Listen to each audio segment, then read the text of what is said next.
You've been told your sensitivity is your superpower, that feeling everything deeply makes you special, that your empathy is a gift that the world desperately needs, and some part of you believed it because it felt true, because people confirmed it, and because the alternative was too uncomfortable to sit with. But here's what nobody tells you. What Carl Jung discovered after decades of excavating the deepest layers of the human psyche. What the self-help industry has quietly buried beneath a mountain of affirmations and guided meditations and carefully curated morning routines. Your sensitivity, the way you absorb a room before you've spoken a word, the way you carry other people's pain as if it were your own, the way you feel things so deeply you sometimes can't locate where they end and where you begin. That is not just a gift. It is also a cage. And the key to that cage is somewhere most empaths are absolutely terrified to look. The mainstream conversation about empaths is broken. It tells you to protect your energy, set limits, withdraw from draining people, find your tribe, and then it stops there as if management is the same as mastery, as if coping is the same as transformation. It isn't. And Jung knew it, because Jung wasn't interested in helping you manage your psychology. He was interested in making you whole. There is a difference, and that difference is everything. Jung spent a lifetime studying people who felt too much. He watched them pour themselves into relationships, into causes, into other people's suffering, and he noticed something the world had missed. The empaths who never did the inner work didn't become more compassionate over time. They became more depleted, more resentful, more confused about who they actually were beneath all that feeling. Their sensitivity, left unexamined, didn't expand them. It slowly erased them. The ancient wisdom traditions saw this too. Scholars of the human soul, writing centuries before modern psychology had a name, observed that the person who feels everything but understands nothing about their own interior becomes a prisoner of sensation. That true power, sovereign, unshakable power, only emerges when a person learns to witness their own depths without flinching. Feeling was never meant to be the destination. It was always meant to be the doorway. That is the reframe this entire video is built on.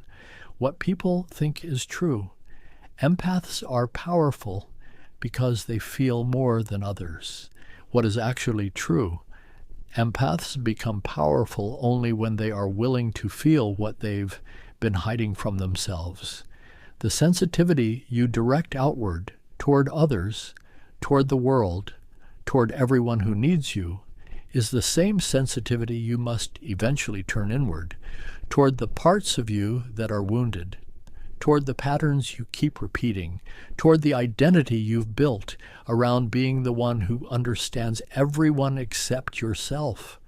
That costs something to accept, because if your sensitivity has been your identity, your purpose, your reason people need you, then questioning it feels like losing yourself entirely. But Jung would tell you directly, you cannot find yourself without first being willing to lose the version of yourself you've been protecting. What you're about to discover are 5 specific hidden patterns inside empath psychology that nobody names. 5 things that look like depth but function as avoidance. 5 places where your power is being quietly drained. Most people won't follow this all the way through. The ones who do will never see themselves the same way again. The first pattern is this. You have confused absorbing other people's pain with actually helping them. You walk into a room and someone is suffering. You feel it immediately. A weight in your chest, a shift in your nervous system, a pull toward them that feels almost involuntary. And so you move closer, you listen, you carry it with them, you go home, and you're still carrying it. You lose sleep over someone else's problem. You replay their situation, searching for solutions, feeling their anguish as if it were stamped into your own body. And you call this empathy. The world calls it empathy, but Jung would call it something more precise and more confronting. He would call it unconscious merger. The dissolving of the boundary between self and other, not connection, fusion. The oldest recorded traditions of human wisdom made a sharp distinction between the person who helps from strength and the person who helps from need. The first enters someone's darkness carrying a light. The second enters and simply becomes dark with them. The difference isn't kindness. The difference is whether you've done the interior work to know where you end and another person begins. You'll feel this pattern in your life when the people you help don't actually get better. They just get more dependent on you. When your relationships have an invisible weight to them, an exhaustion that never fully lifts. When you confuse solving someone's pain with feeling close to them.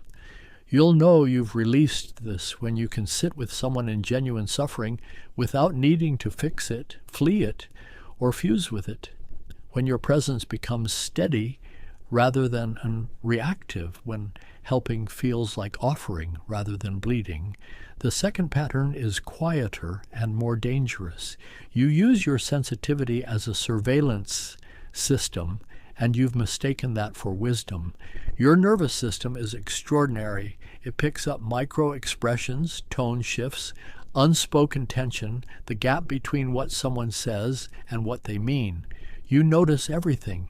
And over time, you've built an entire operating system around that noticing. You read rooms. You anticipate needs. You calibrate yourself constantly to the emotional temperature of whoever you're with. Jung identified this as an inferior function run by anxiety rather than consciousness. What feels like deep perception is often sophisticated threat detection. You're not reading the room to understand it. You're reading it to stay safe inside it. You're not tuned into other people. You're monitoring them. Ancient wisdom taught that the one who is always watching others has usually stopped watching themselves. Hypervigilance toward the external world is almost always the echo of a wound. In the internal one, you learned early that if you could read people accurately enough, you could avoid being hurt. That was survival intelligence. Brilliant for then, corrosive for now. The cost is enormous. You cannot be present when you are perpetually scanning. You cannot be known when you are always the one doing the knowing. You cannot rest inside a relationship when your nervous system is running a constant security check. You'll recognize this pattern in the exhaustion you feel after social interactions, even with people you genuinely love. In the way you replay conversations searching for what you missed. In the strange loneliness of being the person who understands everyone but feels understood by no one.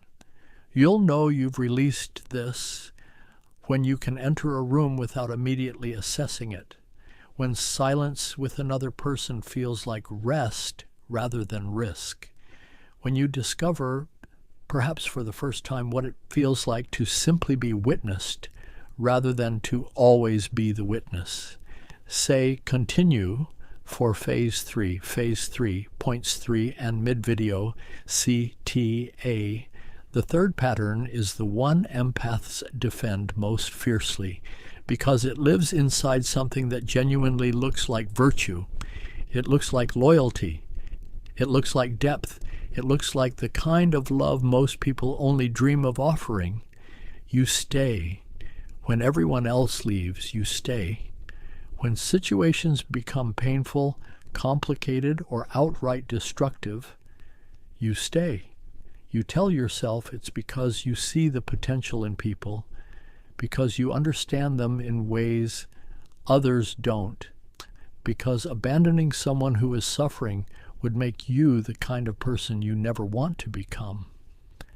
But Jung had a name for this. He called it the savior complex, rooted in shadow projection, and it is one of the most sophisticated psychological traps a sensitive person can fall into, precisely because it feels so noble from the inside. Here is what is actually happening. When you identify someone's pain, something in you recognizes it, not just intellectually, viscerally. You recognize it because somewhere inside your own psychology, that pain lives too. The person in front of you has become a mirror for an unhealed part of yourself. And by saving them, you are attempting, unconsciously, brilliantly, completely, to save yourself without ever having to admit you needed saving. The wisdom keepers of antiquity understood this dynamic with devastating clarity. They observed that the one who is always rescuing others has usually built that rescue mission on top of their own uncried grief. That true compassion flows from wholeness, not from wounds. That you cannot give to another what you have not first allowed yourself to receive. This pattern costs you in ways that compound quietly over years. You attract people who need saving because that is the frequency you are broadcasting. You find yourself in cycles.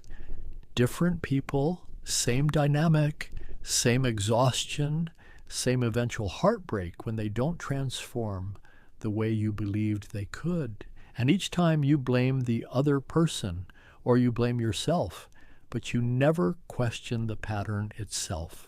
You'll know you've released this when you can love someone completely without needing them to become anything other than what they are.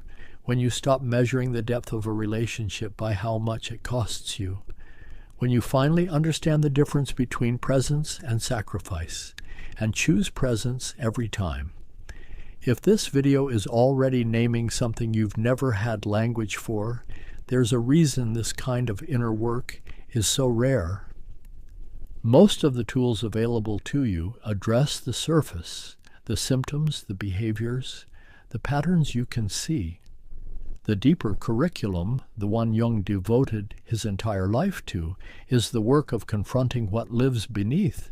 If you're serious about that level of transformation, the kind that actually changes how you move through the world rather than just how you talk about yourself, that's the work worth investing in. Now let's keep going, because the next two patterns are where most empaths completely lose themselves. The fourth pattern is one you have probably never had named to your face. And when you hear it, something in you will want to immediately reject it. That resistance is the pattern itself proving it exists. You are addicted to emotional intensity, and you have been calling it depth. Not all empaths live dramatically. Some of the most intensity-addicted sensitive people alive appear completely calm on the surface. They don't create chaos. They don't blow up relationships spectacularly. They simply cannot fully inhabit a moment unless that moment carries weight. Ordinary life, stable, quiet, untroubled ordinary life, feels somehow insufficient. Thin? Like a frequency your nervous system doesn't know how to receive. So you seek. You're drawn to complicated people, to unresolved situations, to relationships with an edge of uncertainty in them. You find yourself more engaged, more alive, more present when something is slightly wrong than when everything is genuinely fine. And when life becomes peaceful for too long, some part of you, below conscious awareness, below anything you would ever admit, begins to create conditions for turbulence. Jung described this as the psyche's compulsion to remain in familiar energetic territory, regardless of whether that territory is healthy. What feels like emotional richness is often emotional familiarity. Your nervous system learned early that love comes packaged with tension, that closeness requires navigation, that the absence of difficulty means something is about to go wrong, so it recreates what it knows. The wisest traditions of human civilization identified this with surgical precision centuries ago. They taught that the soul which has not been stilled from within will manufacture storms from without, not from malice, but from the simple inability to tolerate peace. That stillness is not emptiness. That calm is not absence, that the deepest forms of aliveness do not announce themselves with turbulence.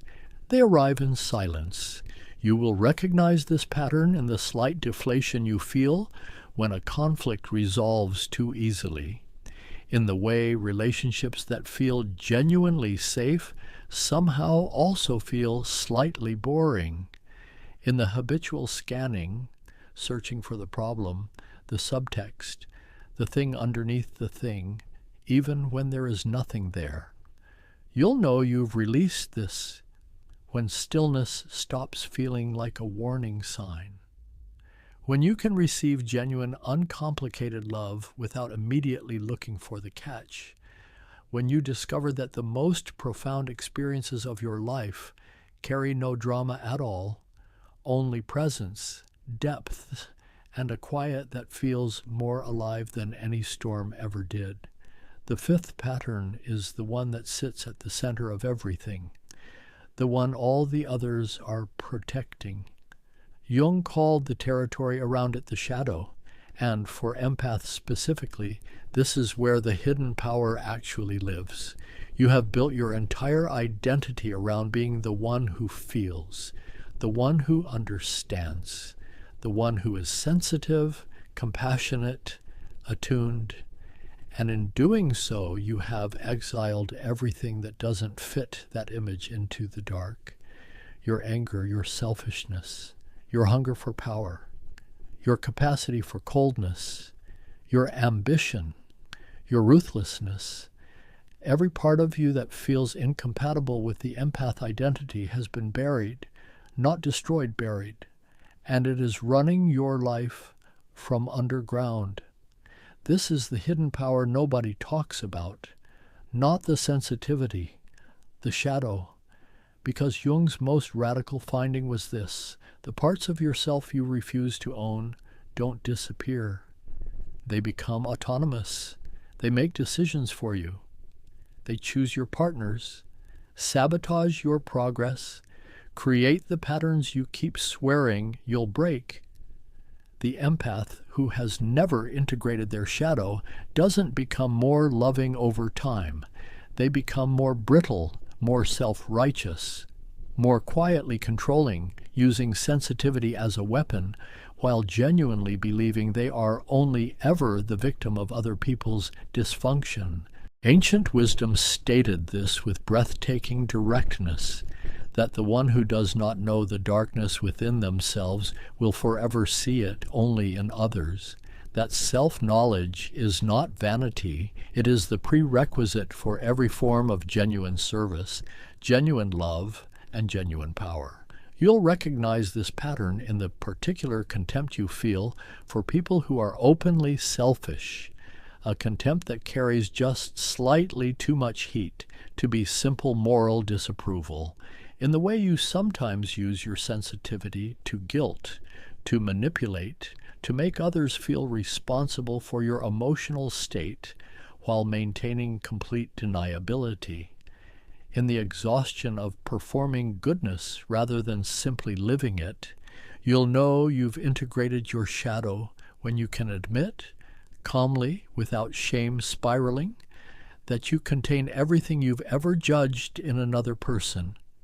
When your compassion stops requiring you to be the innocent party, when you stop needing to be seen as the good one, and when the power you've been projecting outward finally comes home. Look at what these 5 patterns have in common: fusing with other people's pain, monitoring instead of connecting, rescuing to avoid your own wounds, mistaking intensity for depth, exiling your shadow to protect an identity. Every single one of them is the same movement, wearing a different face. Every single one is the psyche turning outward to avoid turning inward. Every single one is sensitivity deployed as escape rather than as exploration. This is what Jung meant when he said that the most terrifying journey a human being can take is the journey into themselves, not because the interior is monstrous, but because it is real. And most people, even the most feeling, most conscious, most spiritually inclined people, will do almost anything to avoid that particular reality. Here is the brutal truth. Most empaths who watch this video will feel deeply seen by it. They will share it. They will think about it for several days. They will have a conversation about it with someone they trust. And then quietly, without dramatic decision, they will return to exactly who they were before they pressed play. Not because they are weak, but because the identity they have built around being sensitive, being the one who feels, being the wounded healer, that identity has a survival instinct of its own, and it will resist dissolution with everything it has. The ancient traditions warned about this with precise language.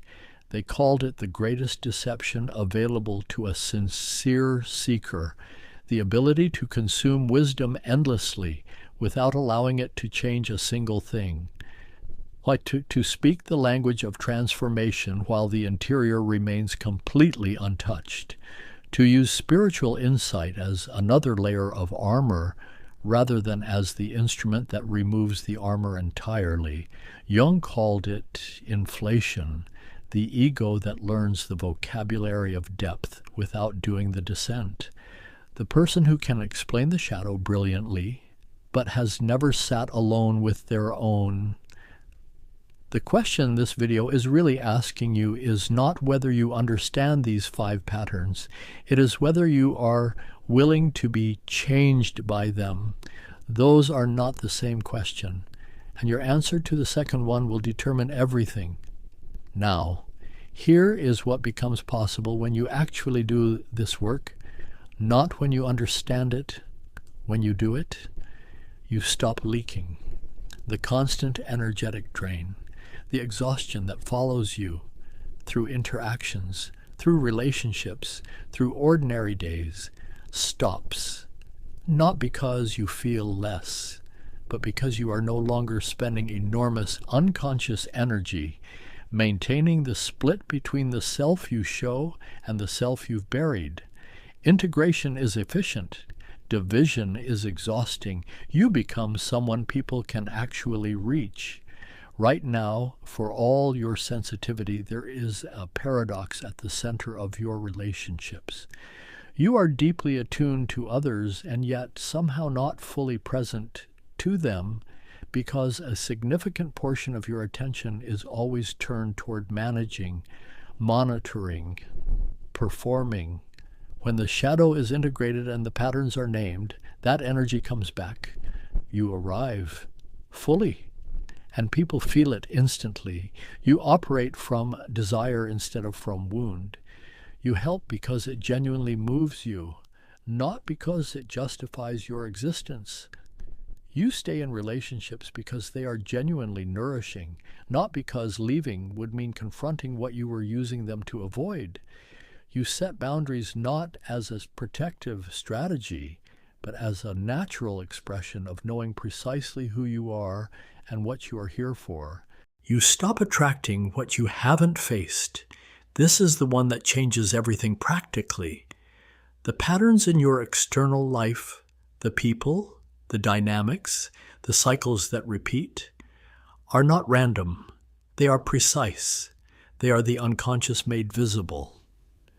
When you do the interior work Jung is pointing toward, the external world reorganizes itself around the new frequency you carry, not magically, mechanically, because you are no longer broadcasting the signal that calls those dynamics in.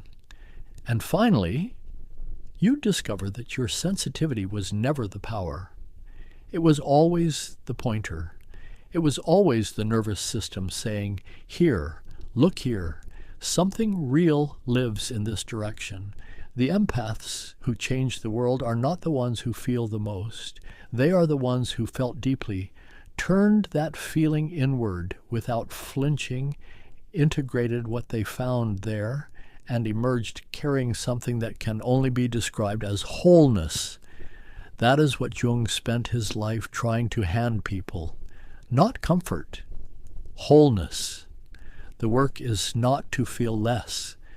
The work is to become large enough to contain everything you feel, including the parts that don't fit the story you've been telling about yourself, including the anger, the ambition, the self-interest, the shadow, all of it. Not to act from all of it indiscriminately, but to know it, own it, and therefore no longer be unconsciously governed by it. The classical spiritual understanding of the human soul, refined across centuries of genuine inquiry, arrived at the same conclusion through a different door, that the person who knows themselves, truly unflinchingly knows themselves, becomes incorruptible. Not perfect, incorruptible, because there is nothing left in the dark for fear to grab hold of. That is the empath's hidden power, not the feeling, the facing. So here is your closing challenge, not a practice, not a journaling prompt, a question, one question, and Jung would want you to sit with it in silence rather than answer it immediately. What is the one thing about yourself that your sensitivity has been protecting you from seeing? You already know the answer.